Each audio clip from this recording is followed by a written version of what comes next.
So welcome, Tamara Neufeld Strijack. We are really honored to have you in our studio. Hello. Thank you for having me. As you know, our program deals with teachers and students and good practice in schooling. So I would like to start with the notion that as we are speaking now, teachers at Czech schools have already gotten to know their students a bit for this respective school year, and relationships in the classroom are starting to form. How central is the role of the teacher in the class dynamics? Oh, it's key. It's so essential. And I think we forget sometimes what an important role we have as teacher.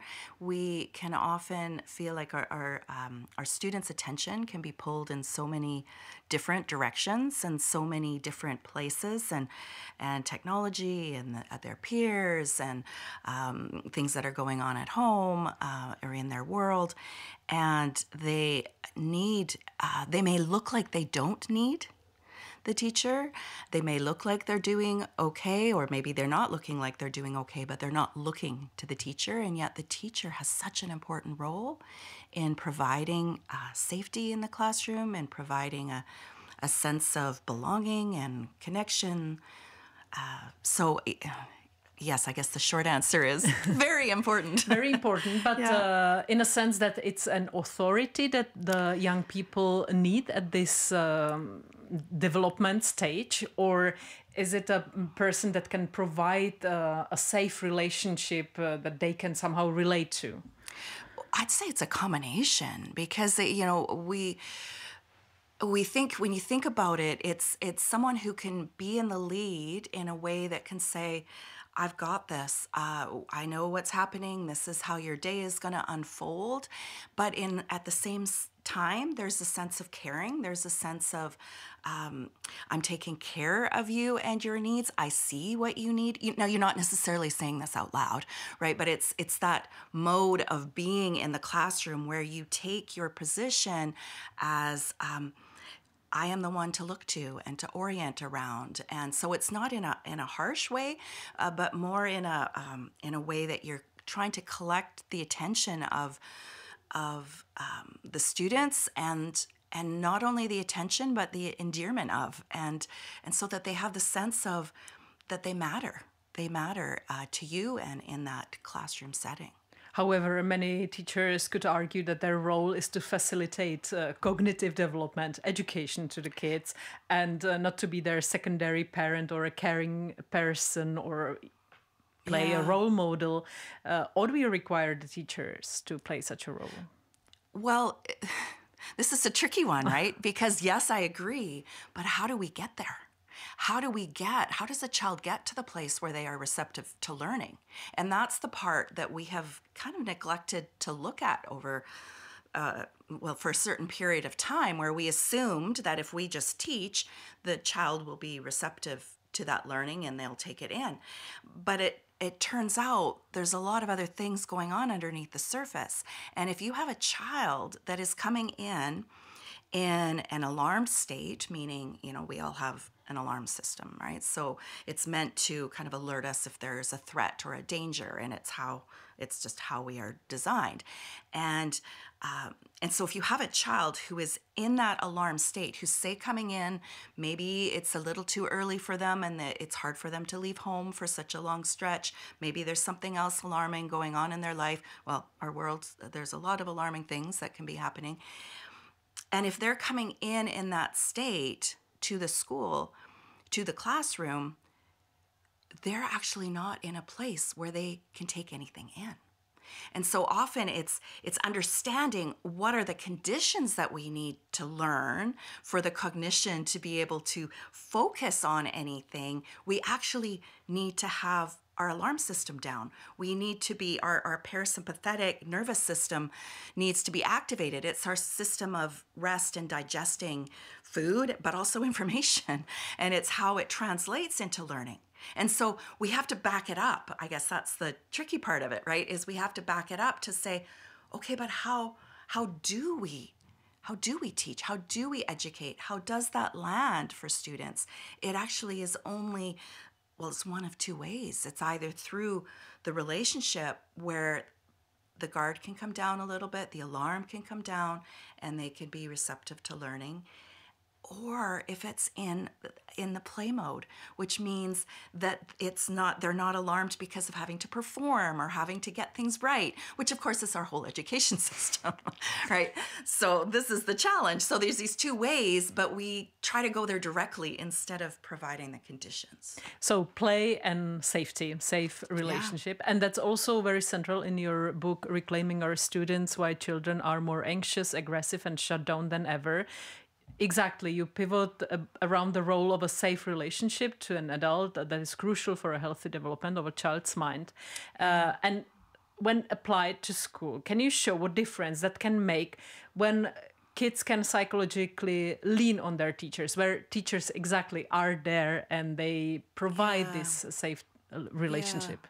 Well, and I think there can be a lot of misunderstanding here where we think, okay, with that relationship, it has to be, one-on-one, and it's going to take the whole day to be able to connect with all the students. No, it can be so much just in our body language and how we communicate instead of, putting a lot of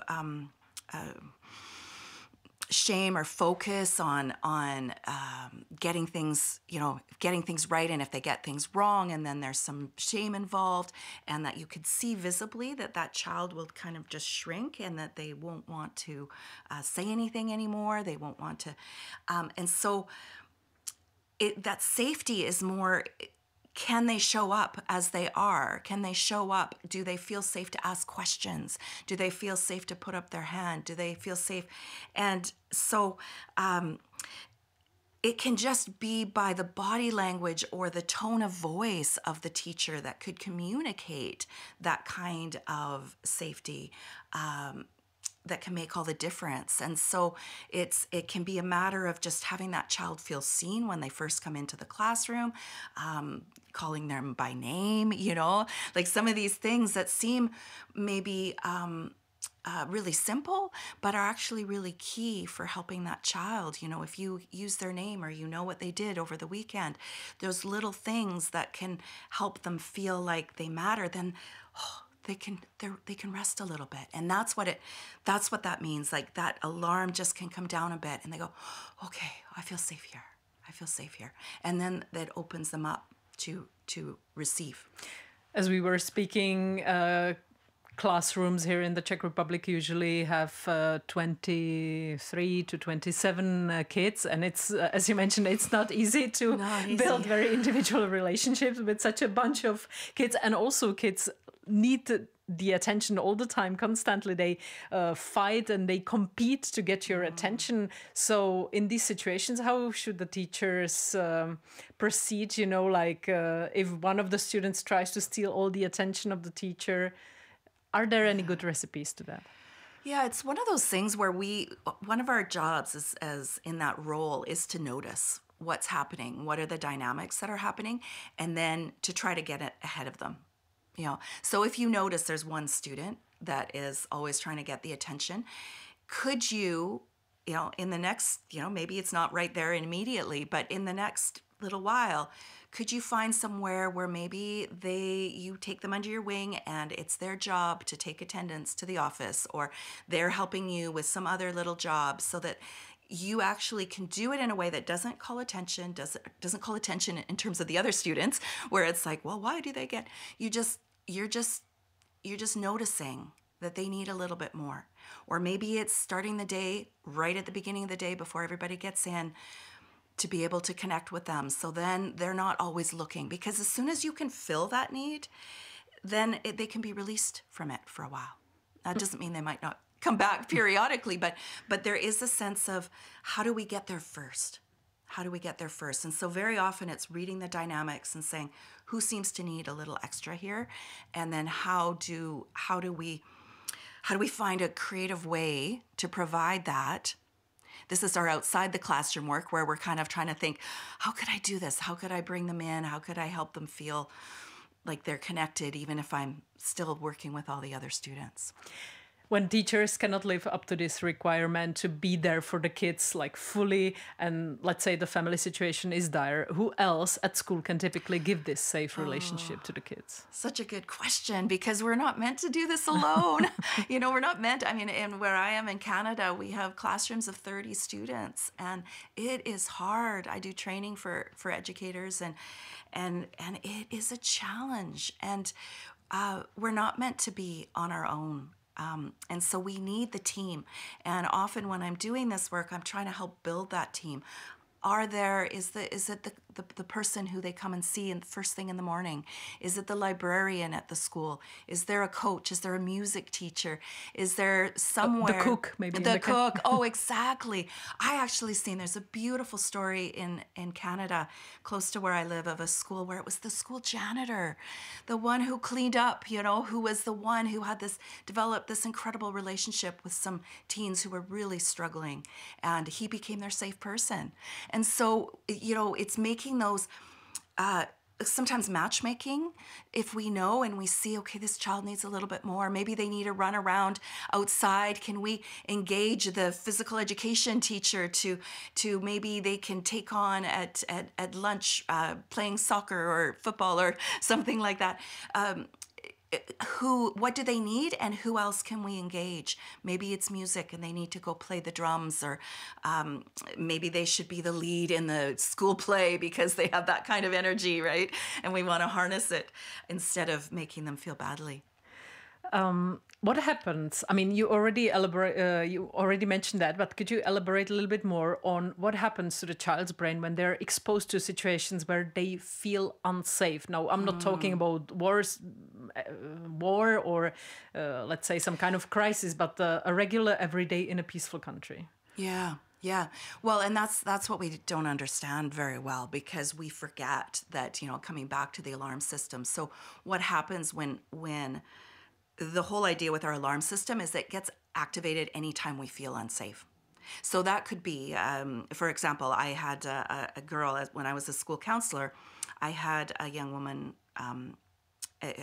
she was about 15 years old, and when she was 8 years old, she was shamed by her teacher for asking questions. And so she basically, her alarm went up at that point, and she never asked a question in a class again since that time, in all of her time. And she was really struggling, and she did not talk to any adult. No adult felt safe for her, because it meant she was not safe to say what she needed, basically. And so when that alarm is activated, what happens in our body is, it's the physiology of alarm. Imagine that you are walking along and you see a wild animal, and physiologically what happens is our whole, our sympathetic nervous system kicks in, our digestion shuts down, we're no longer thinking of the sandwich that we're eating, we're no longer tired, we don't feel our tiredness, we don't feel much of anything, because everything, all the attention is going to take action to keep ourselves safe, right? Well, that may be obvious for a wild animal in that scenario, but what's meant to happen is, as soon as we realize it's not a wild animal, or we've gotten to safety, our body comes back down. I can even feel it in my body now.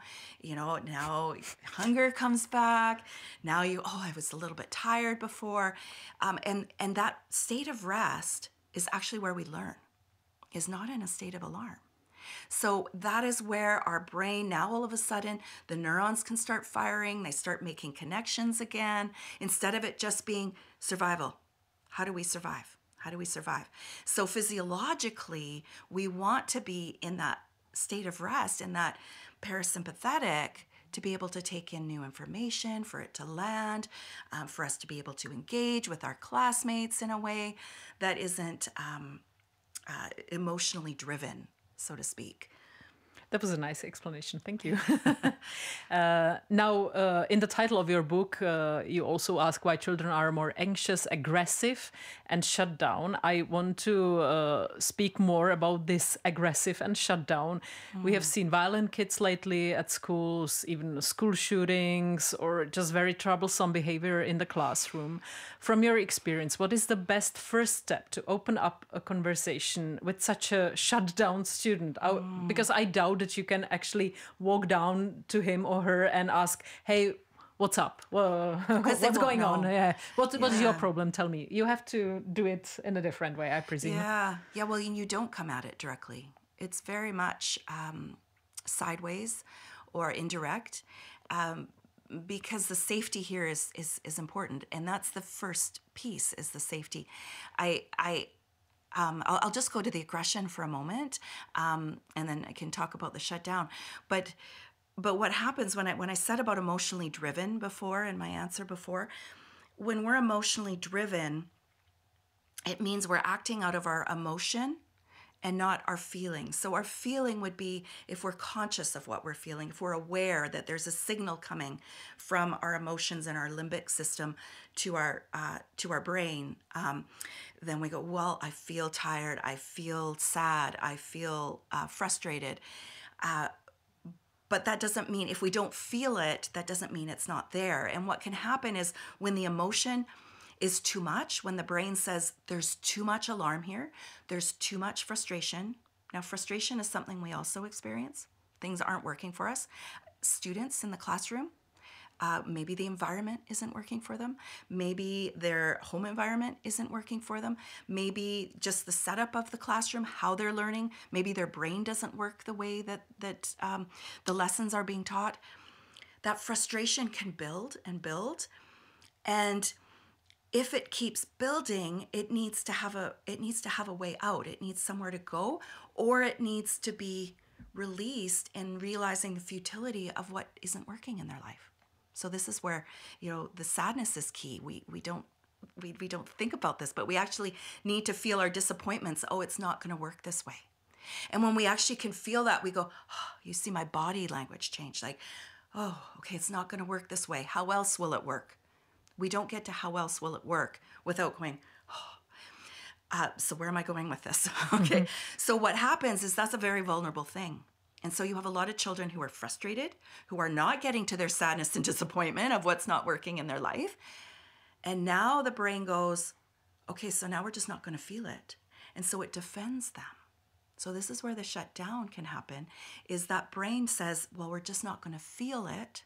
So I don't feel alarmed, I don't feel frustrated, I don't feel my caring feelings. So you have, I don't care, it doesn't matter.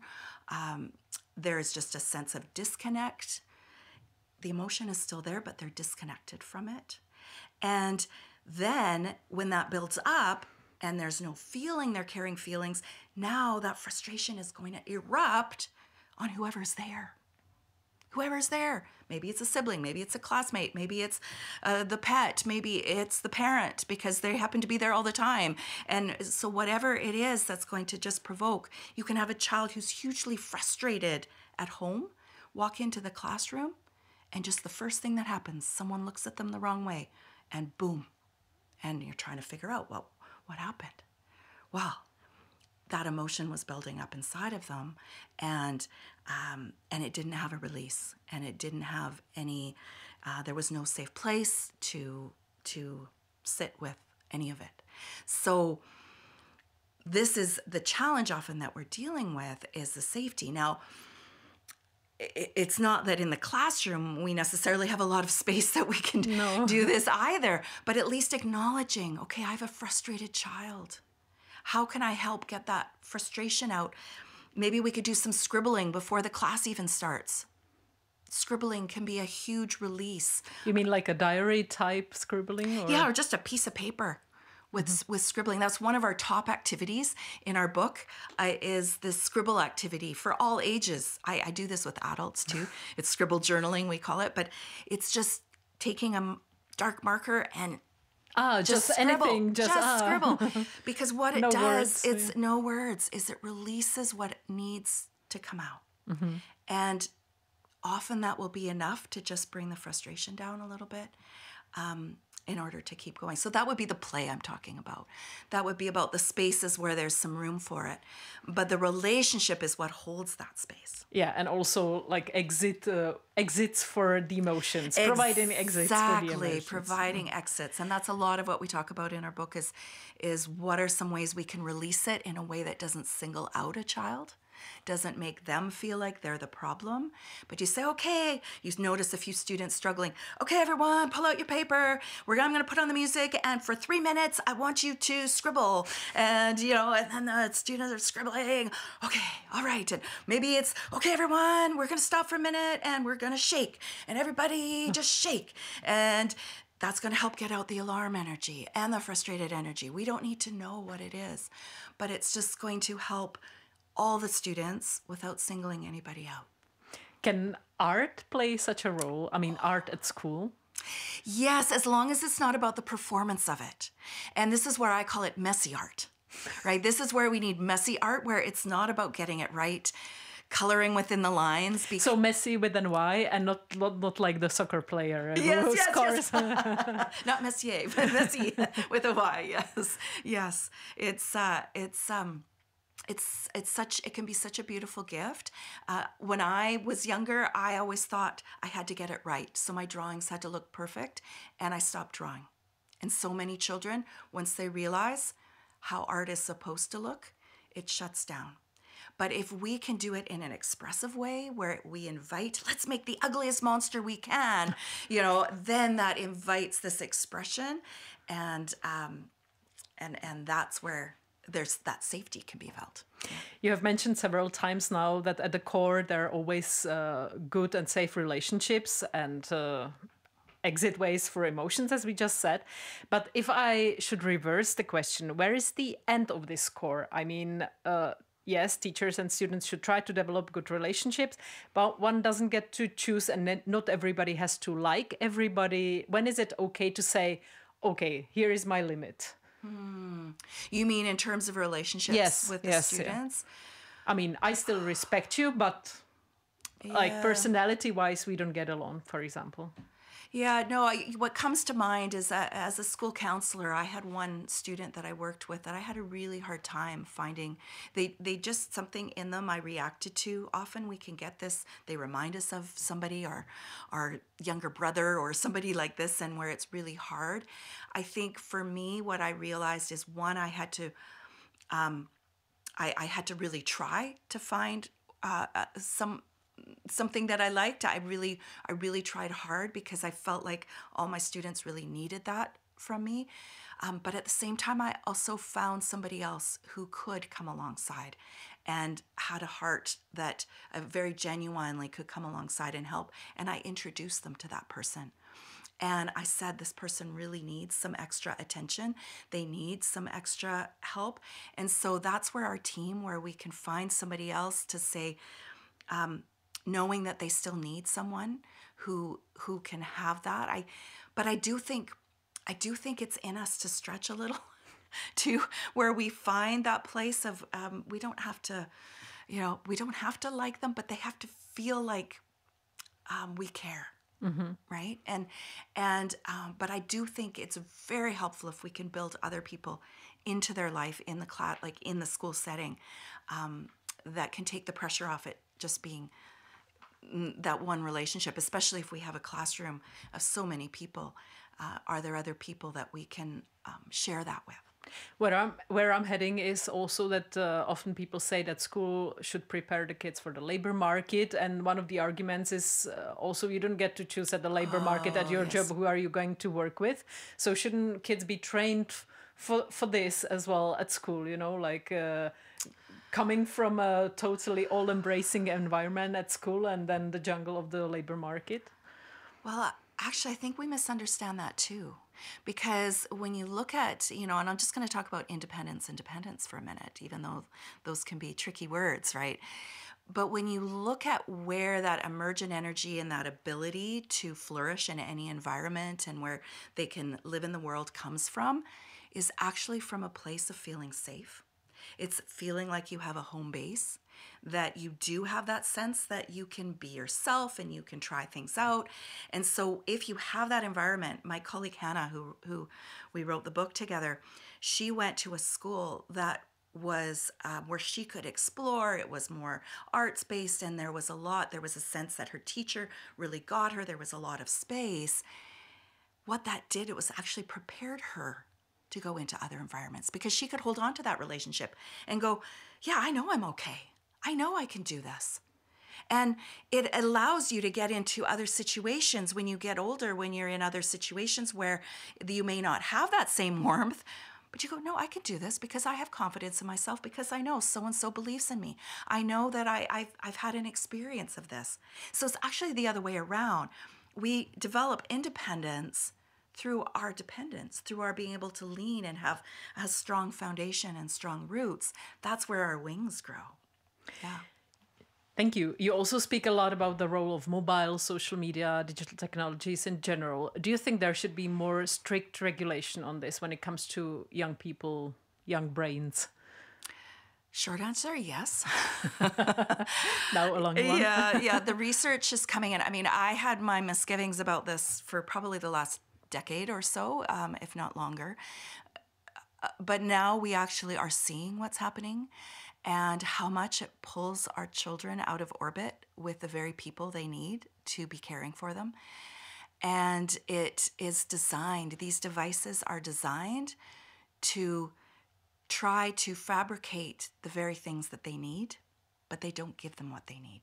The connection that they need is with the adults in their world that are meant to be caring for them, their parents, their teachers. And the lure of it, the attraction of it, I mean, it's hard for us as adults to hold that at bay, right? But in our children's hands, they don't have the capacity, even especially at the young age, but even our adolescents, we expect them to be able to control their usage, and they don't have a chance. They don't have a chance because it is designed to keep them in and to give them those dopamine hits that say, you belong, you matter, we know you, we get you. Even with all of this new technology with AI and these companions that say that you feel understood. But it's not with that human connection, where that human connection, that it can be very, where it can actually be satiating. What's in the human connections that, let's say, AI doesn't have? Because lots of young kids use AI as their friend now, don't they? Yes, that's what I'm thinking of when I think of that. So if you should explain it to me in a very simple terms, what is the difference between an AI friend and a real-time friend? Well, the AI friend is gathering data, right? It's gathering data. This is the likes, this is the things, these are the interests, and they're doing it also, they're gathering that data by the expressed wants of that child. As a parent, just back it up for a minute, as a parent, as a teacher, we're not necessarily saying, if a child says, I want this, maybe they want ice cream for breakfast. I had a daughter who wanted candy for breakfast every morning, would ask for candy. I knew that wasn't what she actually needed. I knew that wasn't actually good for her. Right? So I'm going to say, I hear that you want candy. I'm going to make you an omelet. Right? So we're giving them what they need for their development. They're not at that capacity to say what they actually need. So here we are. This is one thing. The AI is basing their determination of what that child needs based on what that child is saying they want. Right? And there's something really huge that is missing here, that is at the core of our existence as human beings, is the capacity to care. The capacity to care, it's our heart. That's what makes us human.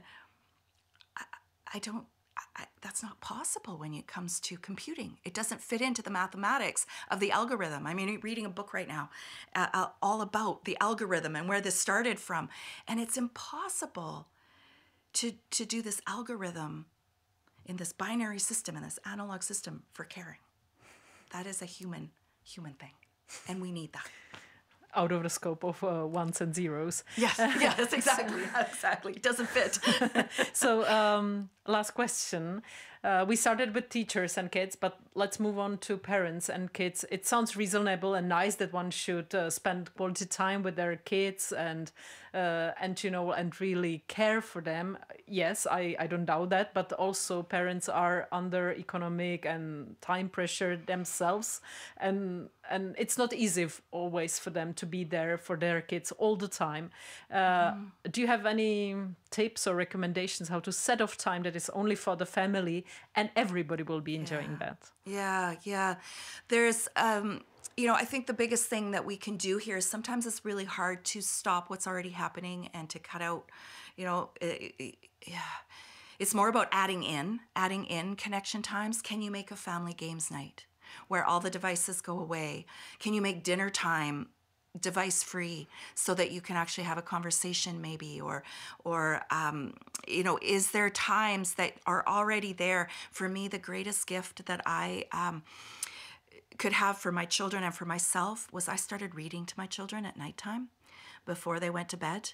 And it allowed my alarm to come down. It allowed my a connection time with them that wasn't a battle for bedtime, but that we could actually share a story together. Stories are amazing things, entering into story together.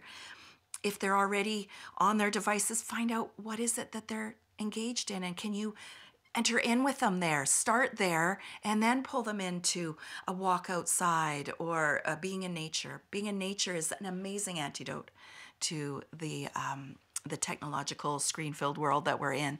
And so how to just even little micro bits of that, micro doses of nature and connection, and that we can, it'll just start to build that. So it doesn't have to be huge where we take, a day off or something like that. But how do we build it into our structure? How do we change things a little bit? Are there spaces that we say, okay, we're turning off the modem at 8 o'clock or 7 o'clock or after dinner, and now this is a time for engaging, and to make it playful and to make them want to be with, to be in this time, right? We have to find our own places of playfulness too sometimes to be able to have our children really feel that.